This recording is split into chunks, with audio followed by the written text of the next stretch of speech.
mapagpalang araw sa inyong lahat. Ito po ang Wow Philippines at syempre ito na ang ating reaction for today. Ano itong kinakaharap ng Finland na problema sa ngayon kung bakit ang mga Pilipinong skilled worker ang kanilang hinahanap. Yan ang ating malalaman dito. Please po, comment down below kayo, like and subscribe sa ating channel. Ito po ang Wow Philippines. Kailangan ko po ang inyong suporta. Panoorin natin to.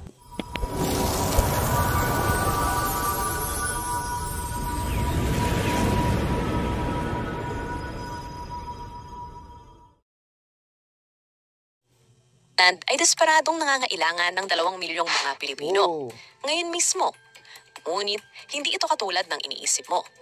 Sa video na ito, tatalakayin natin ang tunay na dahilan kung bakit kailangan ng Finland ang tulong ng mga Pilipino. At bakit mga Pilipino lamang.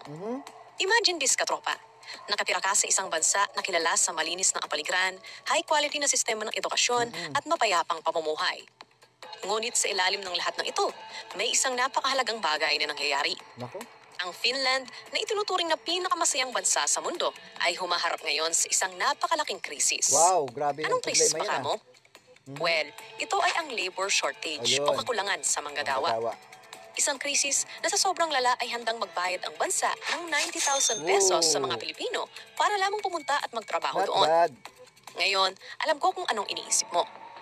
Bakit kailangan pang magbayad ng Finland ng ganoong kalaking halaga sa mga Pilipino? Ano ba ang nangyayari? Isa ba itong magandang pagkakataon para sa mga Pilipino? O mayroon pang mas malalim na bagay na nangyayari ngayon sa Finland na nagtutulak sa kanila para gawin ang offer na ito?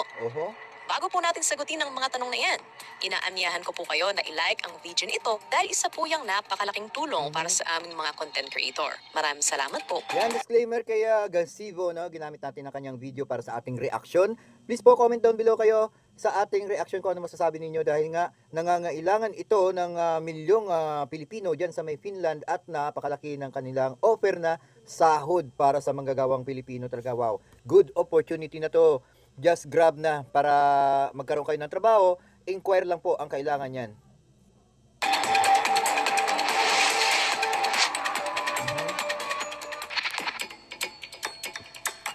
Ang Finland ay naharap ngayon sa isang mahirap na sitwasyon. Ang kanilang populasyon ay mabilis na tumatanda. At isa ito sa pinakamabilis na tumatandang bansa sa Europe. Pagdating ng 2030, halos 25% ng populasyon ng Finland ay lampas na sa edad na 65. Nangangahulugan ito na kakaunti na lang ang mga manggagawa at mas marami ang mga retiree. Wow, grabe. At anong mangyayari kapag walang sapat na mga manggagawa upang suportahan ang ekonomiya? Magkakaroon ng malubhang labor shortage na lubhang mapanganib para sa bansa at sa sistemang panlipunan. Ngayon, marahil ay nagtataka ka. Bakit hindi na lang sila mag-recruit mula sa ibang mga bansa sa Europe? Well, hindi yung ganoon kadali, katropa. Maraming bansa sa Europe tulad ng Finland ang naharap sa kaparehong demographic problem. Dagdag pa rito, pinipili ng mga nakababatang henerasyon ang mas tech-oriented o flexible na mga trabaho kaysa sa mga industriya na desperadong kailangan ng Finland. Dito pumapasok ang mga Pilipino. Pero teka muna, bakit nga ba nakatuon ang atensyon nila sa mga Pilipino? Ang Pilipinas ay may isa sa pinakamalaki at pinakamahuhusay na labor force sa buong mundo. Ang mga Pilipino ay may reputasyon sa pagiging isa sa pinakamasisipag, pinakamaasahan at adaptable na manggagawa na makikita mo kahit saan. So, bakit nag-o-offer ang Finland ng 90,000 sa mga Pilipino? Grabe, ano? Hindi yan maliit na halaga. Maaaring hindi ganoon kalaki ang halaga na yan kung ikukumpara sa sahod sa iba pang mga bansa. Ngunit sa Finland, malaking bagay na yan. Ang 90,000 pesos ay katumbas ng halos 1,600 euros. Sa Finland, sapat na yan para mamuhay ng komportable, makabayad ng renta at ma-enjoy ang disenteng pamumuhay. Pero dahil ang Finland ay desperadong nangangailangan ng mga manggagawa, handa silang maglaan ng ganitong klase ng financial commitment upang mahikayat ang mga taong handang punan ang mga puwang na yon. You see, ang halaga ng pamumuhay sa Finland ay talagang mataas, lalo na sa mga lungsod tulad ng Helsinki. Ngunit, may malaking pangangailangan para sa mga manggagawa sa mga larangan tulad ng healthcare, technology, hospitality at construction. Ang sahod ay maaaring hindi kasing taas kumpara sa ibang mga bansa. Ngunit ang mga benepisyo ay kamangha-mangha. Mahusay na healthcare, libreng edukasyon, mataas na kalidad ng buhay at isang mapayapang kapaligiran. Kaya para sa mga Pilipino na naghahanap ng bagong simula, ang offer na ito ay hindi lamang tungkol sa pera, kundi tungkol din sa lifestyle, mga oportunidad at sa hinaharap na maaaring ibigay ng Finland. So, bakit nga ba partikular na pinupuntirya ng mga Finnish employer ang mga Pilipino? Ang mga Pilipino ay kilala sa kanilang hindi matatawarang work ethic. Wala ang makikitang mga manggagawa na kasing dedikado, flexible at handang magbigay ng higit pa sa kanilang makakaya tulad ng mga Pilipino. Ang mga Pilipino ay nag-excel sa kanilang ginagawa at hindi lang ito tungkol sa kasipagan.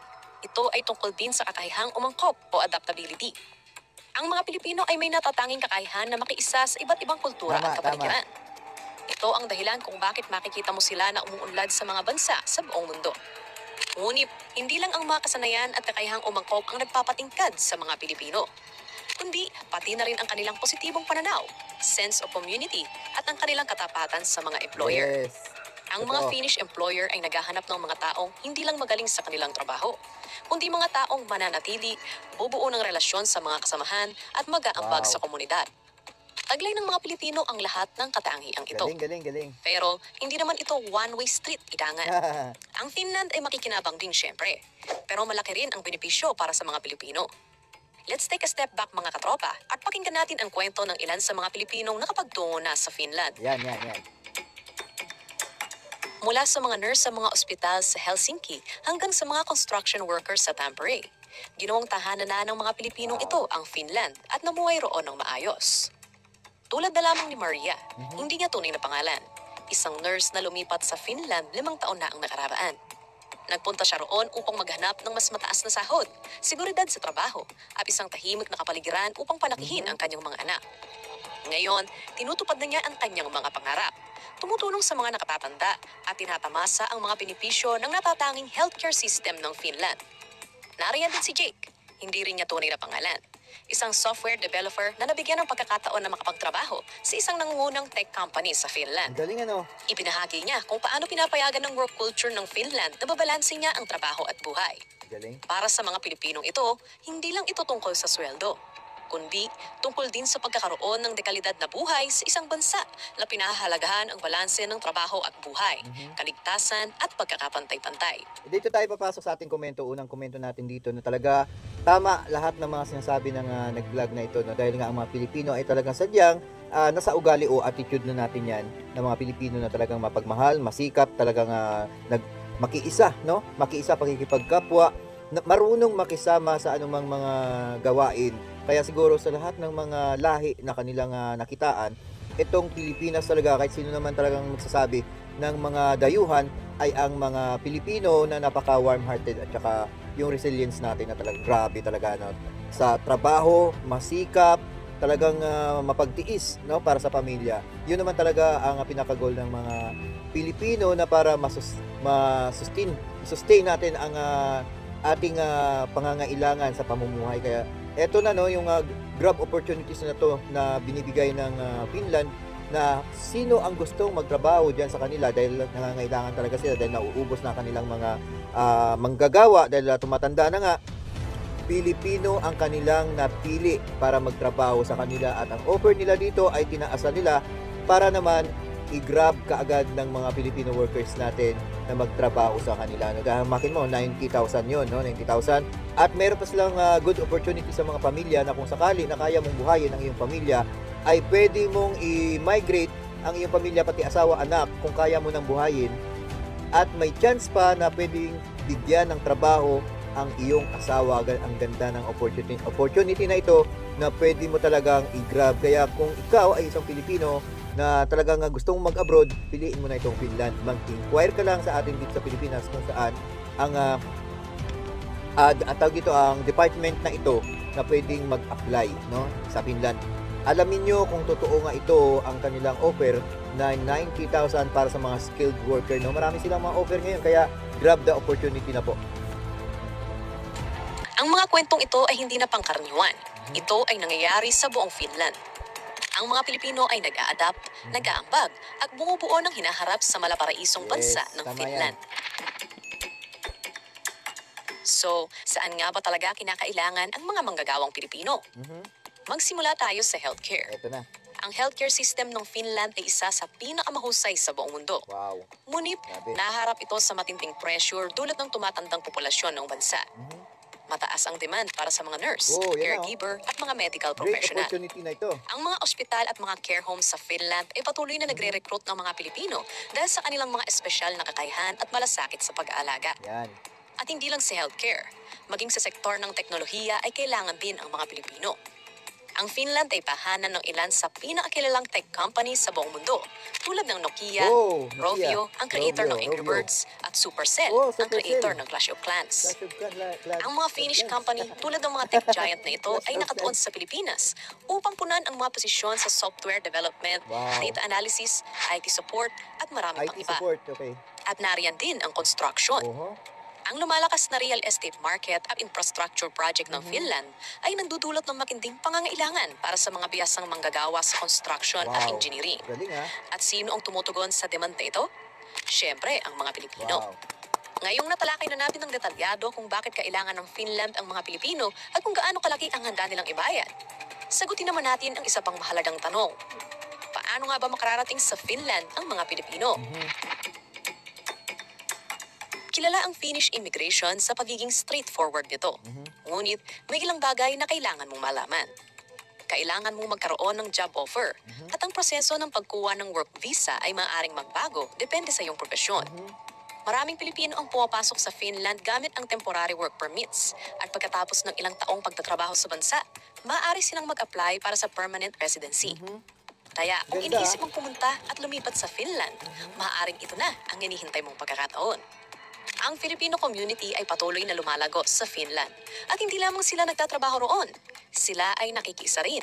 Nakikipagkaibigan, nagdiriwang ng mga Filipino festival at ibinabahagi ang kanilang pagmamahal sa pagkain, musika at tradisyon sa kanilang mga Finnish neighbor.